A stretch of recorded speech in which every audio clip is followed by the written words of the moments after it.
Anda menyaksikan Breaking News, saya Wiki Adrian. Pemirsa, kilang minyak di Pelabuhan Fujairah, Uni Emirat Arab terbakar hebat usai dilaporkan terkena serangan drone. Pihak Uni Emirat Arab menuduh Iran yang melancarkan serangan tersebut.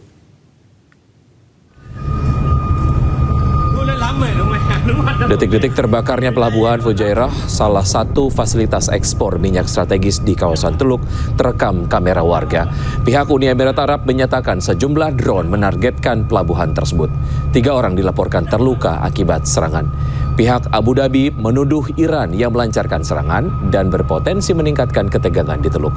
Namun seorang perwira militer Iran membantah dan Iran tidak punya rencana menyerang Uni Emirat Arab.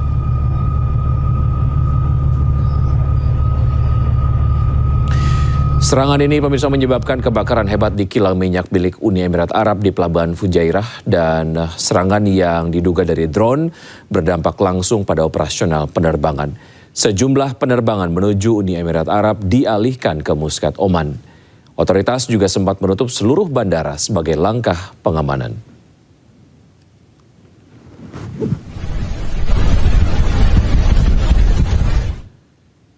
Ya, pemirsa, Iran tetap melanjutkan untuk memblokade Selat Hormuz. Iran pun mengklaim tidak segan menyerang kapal Angkatan Laut Amerika Serikat yang nekat masuk ke Selat Hormuz. Dikutip dari kantor berita Iran Fars, 2 rudal menghantam kapal Amerika Serikat karena dinilai melanggar peringatan Iran. Kapal masuk Hormuz dekat kawasan Jask. Kapal Angkatan Laut Amerika Serikat pun putar balik. Garda Revolusi Iran berulang kali mengumumkan larangan bagi siapapun untuk tidak melintas Selat Hormuz.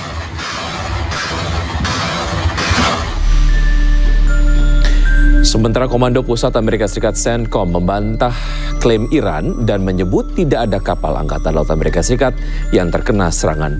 Pasukan Amerika Serikat mendukung Project Freedom atau operasi pembebasan kapal-kapal di Selat Hormuz dan menegakkan blokade Angkatan Laut di pelabuhan-pelabuhan Iran.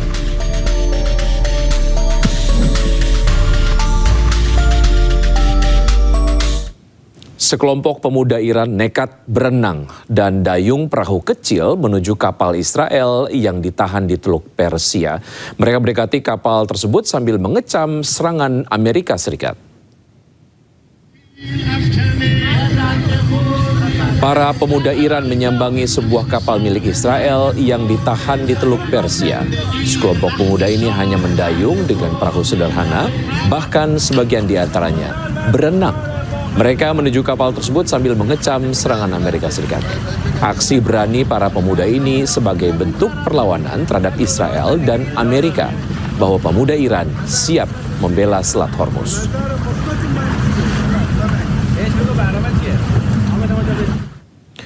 Korban tewas akibat serangan Amerika Serikat Israel di Iran terus meningkat. 45% korbannya adalah warga sipil dan 262 diantaranya adalah anak-anak.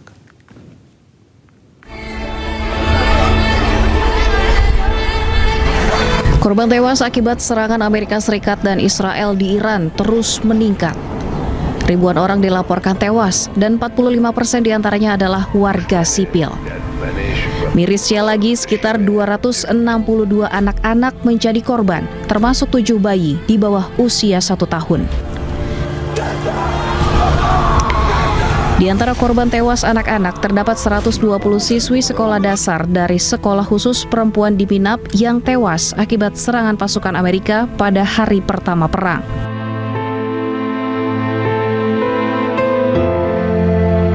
Peluncuran rudal ke sekolah dasar di Minab, Iran dituding dunia sebagai aksi terorisme karena dengan sengaja menargetkan fasilitas pendidikan sipil. Tragedi ini akan terus meninggalkan luka karena perang yang terjadi menewaskan ratusan anak-anak yang tak berdosa. Ya, pemirsa, anak-anak penyintas serangan di sekolah Minab, Iran kembali dipertemukan untuk pertama kalinya. Suasana bahagia dan haru menyelimuti pertemuan puluhan anak ini.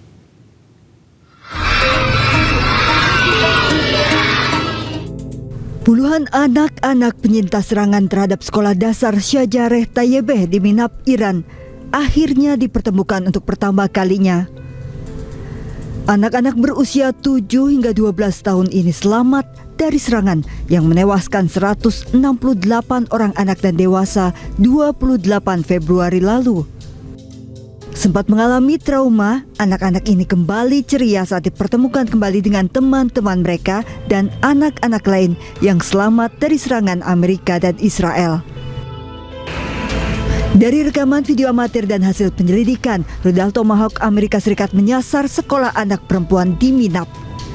Serangan rudal Tomahawk terjadi saat orang tua mengantarkan anak-anak mereka ke sekolah, menimbulkan korban jiwa tidak hanya siswi sekolah perempuan ini, namun juga guru, orang tua, dan saudara korban. Serangan terhadap sekolah ini terjadi di awal konflik Iran dengan Amerika dan Israel, membuat dunia mengutuk keras atas serangan ini.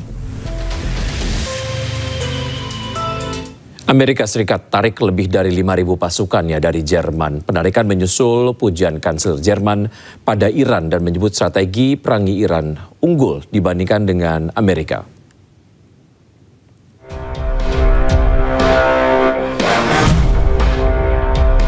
Presiden Amerika Serikat Donald Trump akan menarik lebih dari 5.000 pasukan dari Jerman. Pernyataan itu disampaikan seiring semakin dalamnya keretakan hubungan transatlantik terkait perang di Timur Tengah. Why is the U.S. removing troops from Germany? Why is the U.S. removing troops from Germany? We're going to cut way down, and we're cutting a lot further than 5,000. Keputusan Amerika Serikat menarik pasukannya dari Jerman dipicu oleh pernyataan Kanselir Jerman Friedrich Merz. Merz menyebut strategi perang Iran unggul dibanding Amerika Serikat.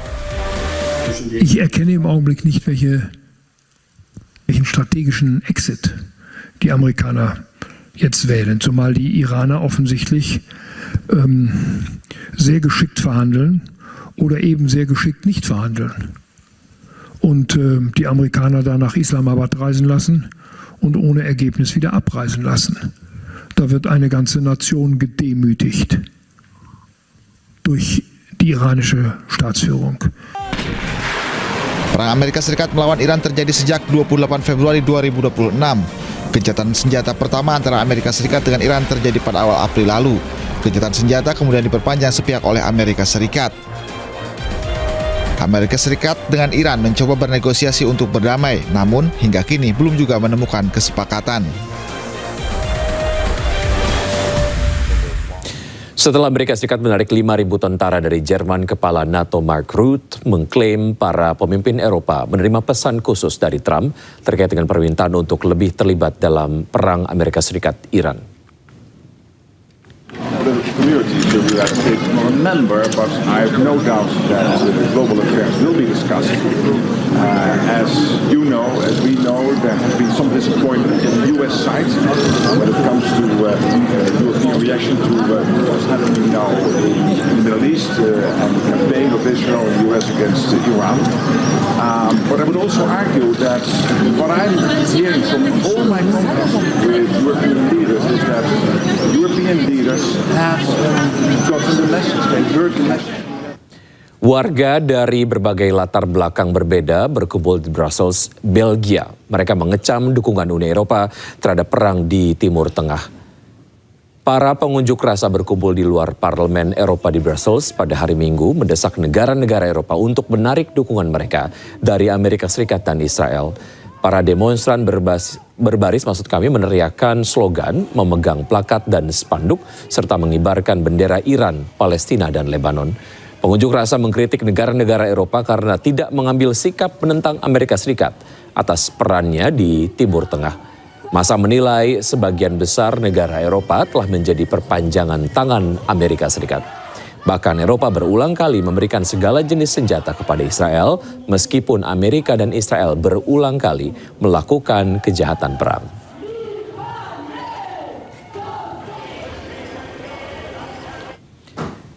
Penembakan kembali terjadi di Amerika Serikat. Kali ini insiden penembakan berada di dekat Gedung Putih.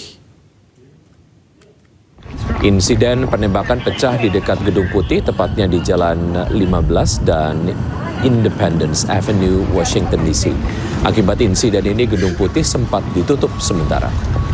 Pekerja hingga pengunjung pun dievakuasi keluar dari kawasan Gedung Putih.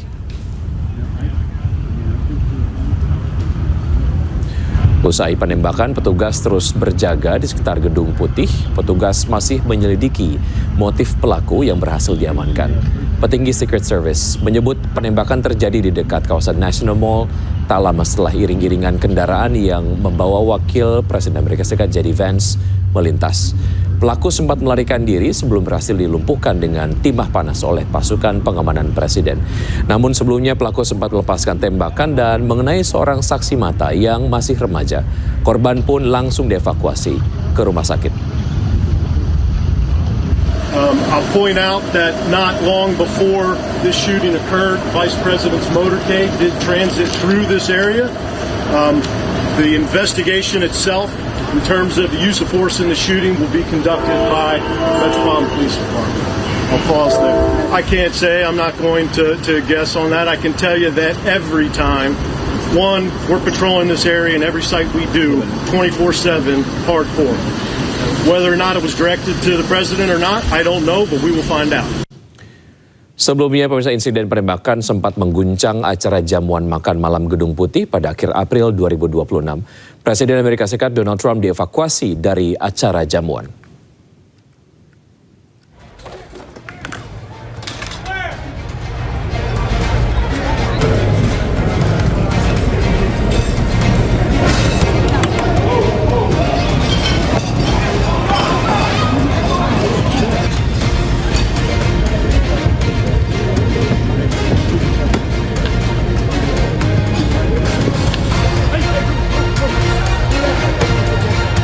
Letusan tembakan terdengar beberapa kali saat jamuan makan malam Gedung Putih di Washington, Amerika Serikat. Pasukan pengaman Presiden Amerika Serikat Secret Service bergegas melindungi Donald Trump dengan berdiri mengelilingi Trump dan ibu negara. Wakil Presiden Amerika Serikat J.D. Vance ikut dievakuasi aparat keamanan.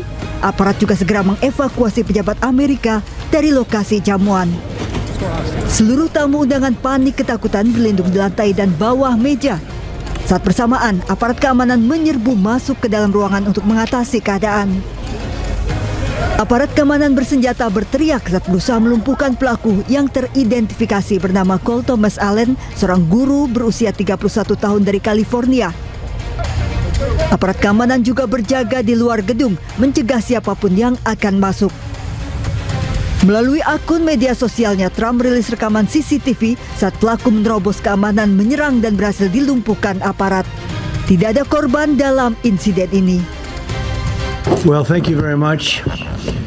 That was very unexpected, but incredibly acted upon by Secret Service and law enforcement. And this was an event dedicated to freedom of speech that was supposed to bring together members of both parties with members of the press.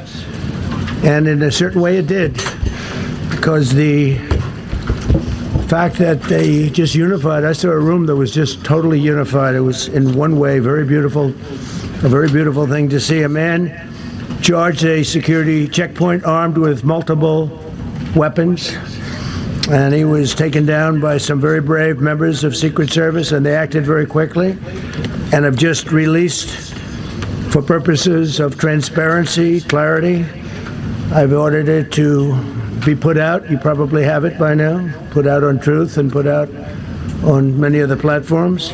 A tape showing the violence of this thug that attacked our Constitution, and also showing how quickly Secret Service and law enforcement acted on our country's behalf. Really did a great job. One officer was shot, but saved by the fact that he was wearing obviously a very good bulletproof vest. He was shot from very close distance with a very powerful gun, and the vest did the job. I just spoke to the officer and he's doing great. He's great shape. Tak berselang lama, spekulasi beredar di media sosial. Dilansir dari siaran media penyiaran Fox News, juru bicara Gedung Putih Caroline Leavitt dalam interview dengan jurnalis Fox News menyebutkan kemungkinan adanya beberapa tembakan yang dilepaskan.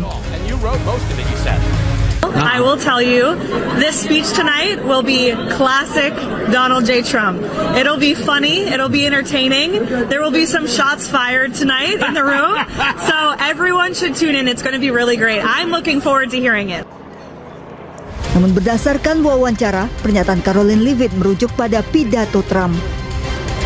Hingga kini aparat keamanan masih menyelidiki motif penembakan dengan menggeledah tempat tinggal pelaku.